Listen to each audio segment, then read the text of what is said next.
मला माझी भाषा कळते का तुम्हाला? महिला मंडळ, माझी भाषा कळते का तुम्हाला? मला सोप्या पद्धती कळत असेल ना, माणसाने अवघड बोलायचं नाही. आमच्याकडे एक मित्र आहे, त्याला साहित्य बोलण्याचा खूप नाद आहे. त्याला म्हटलं एके दिवशी, राजा तू माझं कीर्तनारे का आला नाही? तो म्हटला, महाराज मी माझ्या द्विचक्री यानावरून मार्ग आक्रमण करत असता माझ्या द्विचक्री यानाचा जो वर्तुळ भाग आहे, त्या वर्तुळ भागाला मईवरील पाषाणाने सचित्र केल्यामुळे त्याच्यामध्ये हवा नावाचा पदार्थ मल आकाशामध्ये विलीन झाला, करिता मी कीर्तनाला येऊ शकलो नाही. मी म्हटलं, बॉम्बले पंक्चर म्हण ना. पंक्चर म्हणल्यावर कळलं असतं ना. इतक्या मईवरील सचित्र मनाची गरज आहे. मला सोप्या पद्धती कळत असतं तर माणसाने अवघड बोलायचं नाही. विठ्ठल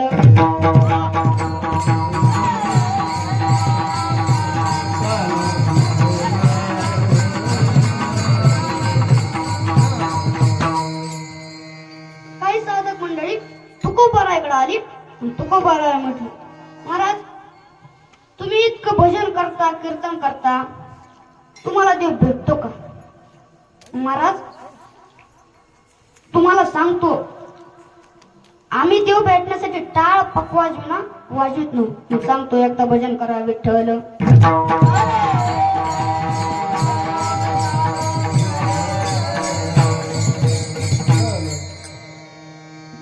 महाराज आमचे महाराज पकवाज होतात. तुम्ही किती जरी पकवाज दिला तरी तुम्हाला देव भेटणार नाही, ते लक्षात असू द्या. टाळकरी मंडळी, तुमची सगळ्यांची माफी बघून बोलतो, तुम्ही किती जरी टाळ वाजला तरी तुम्हाला देव भेटणार नाही. विनेगरे बाबा, तुम्ही किती जरी विना वाजला तरी तुम्हाला देव भेटणार नाही. पेटी वादक, तुम्ही किती जरी पेटी वाजवली तरी तुम्हाला देव भेटणार नाही. मला पेटी कीर्तन झाले माझ्याकडे येतील आणि म्हणतील, महाराज आम्ही तिघ असल्याशिवाय जरी आम्हा तिघ वाजवून देव जरी भेटत असला, हे जरी खरं असलं तरी आम्ही तिघ असल्याशिवाय तुमचं कीर्तन सुटत नाही. मी म्हणलं, तुम्ही तिघ असल्याशिवाय माझं कीर्तन सुटत नाही, पार्ट नंबर 2 आहे. पण तुम्ही तिघ असल्याशिवाय माझं कीर्तन सुटत नाही, पार्ट नंबर 1 आहे. तरी मी माझ्या उत्तरावर ठाम आहे. महिला मंडळ तुम्हाला मुक्ती देतो, लक्ष देऊन ऐका. तुम्ही सगळ्या लग्नामध्ये नाव घेता का नाही? लग्न झाली का तुमची? नाव घेता. नाव बिले गमती जास्त. तू असं एका लग्नामध्ये गेलतो, लग्नामध्ये एका पोरीनं नाव घेतलं. मी नाव ऐकलं, ते नाव असं होतं, चांदीची सायकल त्याला सोन्याच्या तारा, चांदीची सायकल त्याला सोन्याच्या तारा, राव निघाले फिरायला आणि कलेक्टर घालतो वार. मी म्हटलं मनातल्या मनात, नक्की याचा पती मंत्री संत्री असला पाहिजे. मी तिच्या जवळ गेलो आणि म्हटलं, काय करतात तुमचे मालक? ती म्हणली, ऊस तोडायला जाते. कसं करा? ऊस तोडायला कोण वारा घालते? कलेक्टर. आताचे नाव असे. अरे जुन्या आजीने जर नाव घेतलं तर उभ्या महाराष्ट्रात दर्शन व्हायचं. मी आहेत का जुन्या आजी? त्यांना माहिती ना कशा नाव असते ती. घेऊ का आता नाव? पण फुकट नाही सांगत. बर जाऊ दे, घेतोस. आधी केली बारशी पटांगेला गेल्या वर्षी पटांची माता गवर पंढरपूरला जायच्यावर पंढरपूरला विठ्ठलमध्ये जडा जाऊ. कैकाडी महाराजाचा मठ पाहू. कैकाडी महाराजाच्या मठाला मी गालती वेडा पडून आला, वाकडीचा वडा वाकडीच्या वडा, सोन्याच्या इलक पडून आले, मुक्ताबाजी बालकीला सोन्याचा दर पडून आला, गोपड बरं जण व्हायचे काय. आता झाली आनंदीला जायची वेळ, आनंदीला थोडतो साधू मी करते जा. पती म्हणते माहूरला जाऊ, माहूरला औंढाची पाहू पडी, माहूरला झाली दाटी, वासरेला नाही गेलं सरस्वतीसाठी, सरस्वतीपाशी एक मुक्काम राहू. राजुरीच्या गणपती चतुर्थी सोडली, काय पुरे आले गोवा पुरेच्या देवा शिवरात्रीला पती मध्ये काशीला जाऊ, काशीला गेले 4 दामादी केली, ब्रह्मगिरी नंतर गेले त्र्यंबकेश्वर पाशी एक मुक्काम राहू. हवा ललिताची पौषटी सर्व मुंबईत भरली मंत्री सभा. पाटील महाराज पाठीमागे परमेश्वर उभा.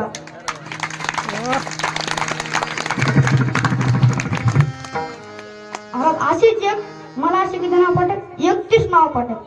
आता आणि एक नाव घेतो.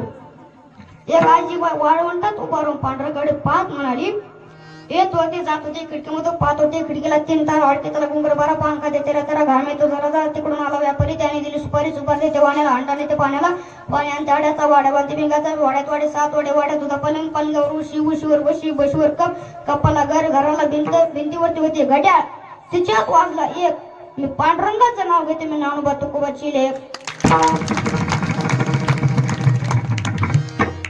मला असंच मकर संक्रांतीचा सण होता आणि एक बाई आमच्या इथे घरी आली तिला आमची आई म्हटली नाव घ्या मला ती पोरगी जरा वैतागलेली होती नवऱ्याला तिनं नाव काय घ्यावं ती म्हटली जात होती हळदी कुंकवाला बटन तुटलं बटव्याचं आणि जाऊ दे ना मग काय नाव घ्यायचे तर साठव्याचं असे नाव आता शिक्षण पण काहीच कळत नाही मला आता शिक्षक लोकांनी वर्गामध्ये जावं आणि लगेच सुरू करावं A square foot plus B square foot is equal to C square foot शिकवणाऱ्याला बी कळणार का म्हणून शिकवतो आणि शिकणाऱ्याचं बजेट बसलं नाही महिला मंडळ तुम्ही लग्नामध्ये नाव घेता पती भेटावा यासाठी नाही तर भेटलेला पती अखंड तुमच्या सोबत राहावा यासाठी नाव घेता तसंच आहे आमची महाराज मंडळी टाळ विना पकवाच देव भेटण्यासाठी कधीच वाजवत नाही तो आमच्या हृदयामध्ये आहे फक्त त्याला भोगण्यासाठी अट्टाच चाललेला आहे विठ्ठल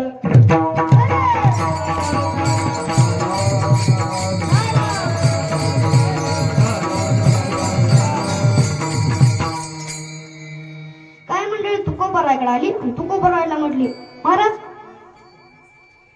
तुम्ही चांगले कर्म करताय मग आम्हाला बी चांगले कर्म करायचे मला चांगले कर्म करायचे म्हणजे काय करायचे एकाला एकाला जोडत चालायची महाराज फुलानं जोडलं की एक सुंदर हार तयार होतो दिव्याला जोडलं की एक दीपमाळ तयार होते तसं माणसाला जोडलं की एक माणुसकीचं नातं तयार होतं महाराज विचारू त्या आपण फुलांना काय रे फुलांनो काय तुमचं नशीब आहे राव तुम्ही डायरेक्ट देवाच्या काळजावर राहता काय तुमचं भाग्य आहे राव देतील ते फुलं उत्तर ते म्हणतील दुसऱ्याच्या काळजाजवळ देवाच्या काळजाजवळ राहण्याआधी स्वतःच्या काळजामध्ये आरपार टोचून घ्यावं लागतं तेव्हा देवाच्या काळजाजवळ राहता येतं महाराज चला आपण दिव्याकडे जाऊ दिव्याला विचारू काय रे दिव्यांनो काय तुम्ही एकमेकाला प्रकाश देऊन तुम्ही किती सुंदर दीपमाळ तयार करता राव देतील ते दिवे उत्तर ते म्हणतील दुसऱ्याला प्रकाश देण्याकरिता आधी स्वतःला जाणून घ्यावं लागतं तेव्हा दुसऱ्याला प्रकाश मिळतो महाराज एवढं सुंदर तसं तुकोबारायाने नामाने तरले असं कोणी ऐकले नाही का नामे तरला नाही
नक्की कमवा, पण पोरावर संस्कार टाकायला शिका महाराज.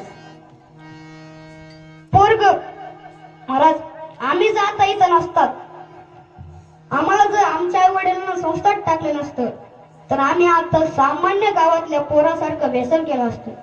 गोवा गुटखा काहीतरी खात बसलो असतो महाराज. आम्ही इथं नसतोच, आम्ही तिकडेच कुठेतरी बसलो असतो महाराज. मी भाग्यवान आहे की मला गुरुवर्य बिभीषणजी महाराज गुरु लाभले. आज त्या नाही, कारण की त्यांची लखमापूरला सेवा आहे म्हणून ते तिकडे गेले. तसेच गुरुवर्य कल्याणजी महाराज शास्त्री हे आम्हाला गुरु लाभले महाराज. तसेच भागवताचार्य गुरुवर्य ओंकारजी महाराज पाटील शास्त्री हे आम्हाला गुरु लाभले. तसेच गुरुवर्य मृदंगाचार्य सुजित महाराज शिंदे गुरुजी हे आम्हाला गुरु लाभले. तसंच ज्यांच्यामुळे मी इथं उभा आहे असे म्हणजे युवा कीर्तनकार ऋषिकेश महाराज क्षीरसागर हे आम्हाला गुरु लाभले महाराज. श्रीमंती नक्की कमवा. श्रीमंत माणसासाठी एक वाक्य बोलतो, तुम्ही श्रीमंती नक्की कमवा, पण ज्या वेळेस तुमच्या डोळ्यातून दुःखाचे अश्रू येतात त्यावेळेस ते पुसण्याकरिता किती लोकांचे हात समोर येतात ते मोजा, त्याची संख्या मोजा आणि त्याच्यावर तुमची श्रीमंती कळेल महाराज. महाराज जवळच उदाहरण, मुंबईचा सगळ्यात टॉपचा 3 नंबरचा श्रीमंत माणूस म्हणजे विजयपत शिंगानिया महाराज.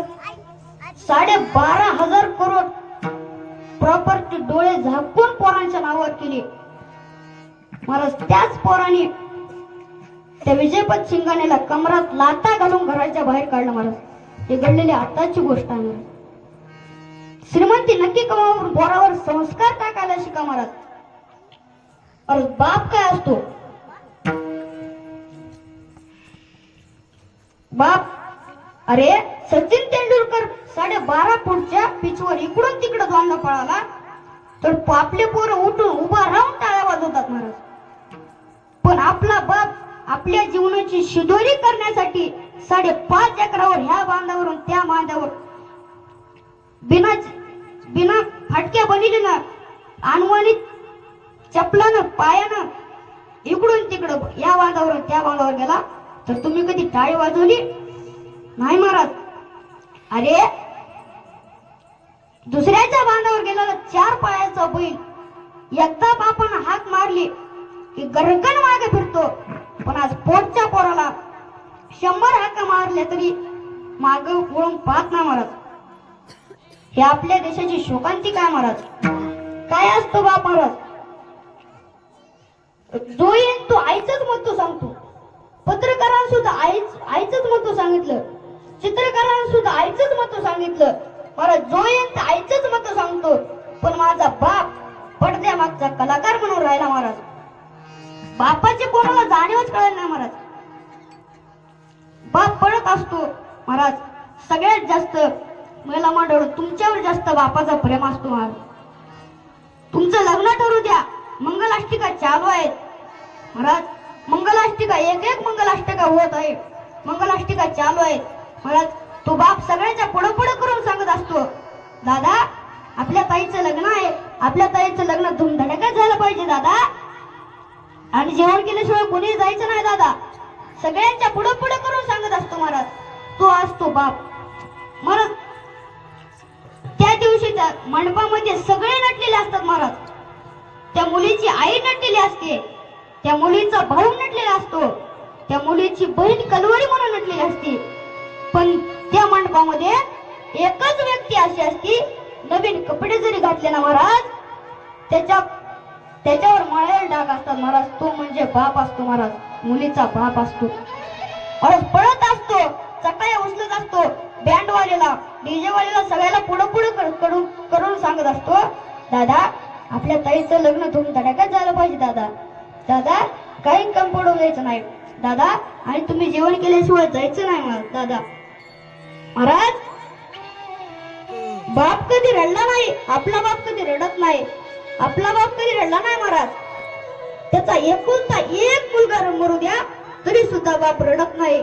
पण ज्या वेळेस मुलीला वाट लावत असतो ना त्यावेळेस बाप रडल्याशिवाय राहत नाही महाराज. काय प्रसंग असतो तो महाराज. काय बापावर मुलीचं प्रेम असतं महाराज. बापाचं मुलीवर प्रेम असतं महाराज. तुम्ही जर कपडे घ्यायला दुकानामध्ये गेला, बाप भावाच्या कपड्याचा हजारदा विचार करेल, पण तुमच्या कपड्याचा कधीच भाव विचारणार नाही महाराज.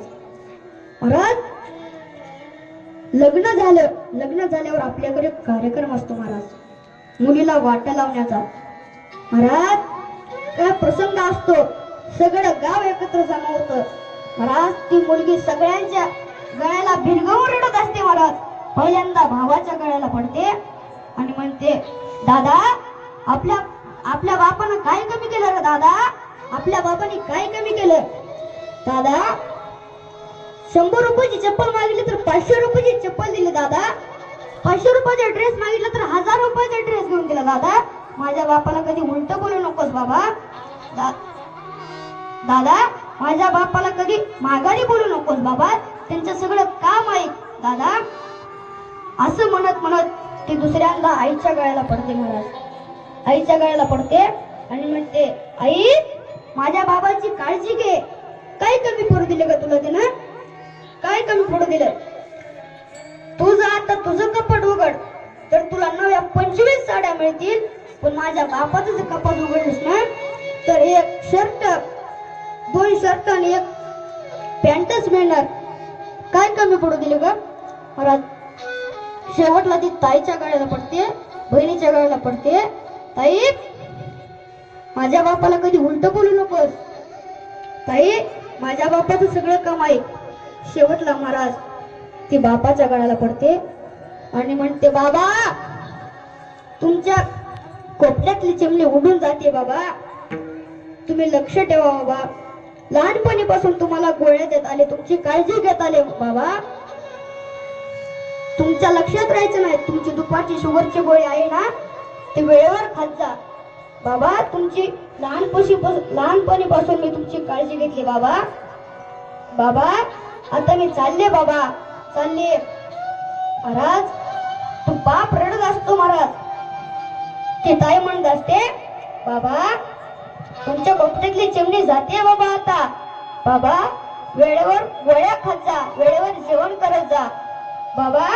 तुमच्या लक्षात राहायचं नाही, मी तिकडून फोनवरून सांगून जाईल बाबा. बाबा तुम्ही आता दिवाळीला ती मी येत जाईन बाबा, सारखं येत जाईन. तुम्हाला कोणी काय बोललं तर मला फोनवरून सांगत जा बाबा. बाबा हे बापाचं मुलीवर प्रेम असतं महाराज, प्रेम असतं महाराज. बापाचं मुलीवर किती प्रेम असतं महाराज सांगू महाराज. बापाचं मुलीवर किती प्रेम असतं महाराज. ती मुलगी बापाच्या गळ्याला बाप करी जोडी लेकुराची ओढी.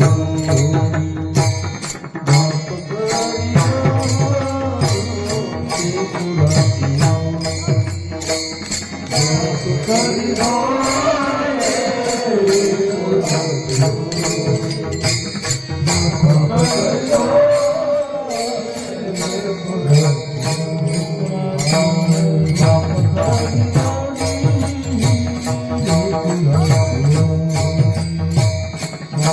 करी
आईच्या डोळ्यात कधी पाणी येणार नाही आणि भगवंतासारख्या बापाची मान कधी खाली होणार नाही असं कधीच पाऊल टाकत जाऊ नका. कधीच पाऊल टाकत जाऊ नका. महाराज आपल्या गावाजवळच इतकी संस्था आहे आणि संस्थेत मुलं टाकत जा महाराज. संस्थेत संस्कार लागतात महाराज. संस्कार शिवाय काहीच नाही महाराज. तुम्ही जर आता मुलं टाकलं नाही तर तुम्हाला घराच्या बाहेर निघावं लागणार आहे पुन्हा महाराज. आता संस्थेत टाकत जा, त्याच्यावर संस्कार लावत जा महाराज. इथं जवळच संस्था आहे आपली, लय लांब नाही महाराज. आजपर्यंत संस्थेला सहकार्य केलं आणि इथून पुढे सहकार्य करतील अशी मी इच्छा बाळगतो आणि माझ्या सेवेला पूर्ण विराम देतो.